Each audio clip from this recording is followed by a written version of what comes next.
इन WWE wrestlers को doctor ने बोल दिया था कि तुम कभी दोबारा रेसल नहीं कर सकते, जिस पर इनका रिप्लाई था, इतनी जल्दी क्या, अभी तो मैंने स्टार्ट किया। 1975 में ट्रैवल करते टाइम रिक फ्लेयर का प्लेन बुरी तरह क्रैश हो जाता है, जिसमें उसकी जान तो बच जाती है पर उसकी गर्दन 3 जगह से टूट जाती है। डॉक्टर्स रिक फ्लेयर को बोल देते हैं कि अब रेसलिंग को भूल जाओ, बट रिक इसके कुछ मंथ्स बाद ही रिंग में वापसी कर लेता है। कोरी ग्रेव्स को आपने रेगुलरली रॉ एंड स्मैकडाउन के कमेंट्री करते हुए देखा होगा, बट आज से 11 साल पहले वो NXT में कमाल का रेसलर था। कोरी ने शील्ड, सैमी ज़ैन और नेवल के साथ कमाल की फ्यूड्स की थी, बट जब वो मेन रोस्टर पर आने ही वाला था तभी उसे एक ही साल में 2 बार कंकशन हो जाता है, जिसके बाद डॉक्टर्स कोरी ग्रेव्स को दोबारा रिंग में घुसने से हमेशा के लिए मना कर देते हैं। इसलिए पिछले 10 साल से कोरी सिर्फ कमेंट्री ही करता है, बट अब फाइनली डॉक्टर्स ने कोरी को रिंग में कम्पीट करने के लिए क्लियर कर दिया है। इसलिए हमने उसे ब्रॉक से 2-2 F5 खाते हुए देखा था।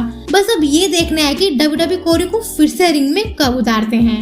रेसलमेनिया 27 में जीतने के बाद एज अगले ही रॉ में अपनी रिटायरमेंट अनाउंस कर देता है, बिकॉज पिछले 8 साल से उसके नेक में इश्यूज थे और अब वो इतने बढ़ गए थे कि वो रेसल नहीं कर सकता था। इसके बाद भी एज कई बार WWE के सेगमेंट्स में दिखा था, लेकिन फैंस ये मान चुके थे कि एज अब कभी दोबारा रेसल नहीं करेगा। बट फिर 2020 के रॉयल रंबल में होता है बड़ा धमाका और एज 9 साल बाद अपनी इन रिंग वापसी करता है। इस रिटर्न को WWE के ऑल टाइम ग्रेटेस्ट रिटर्न्स में से एक माना जाता है।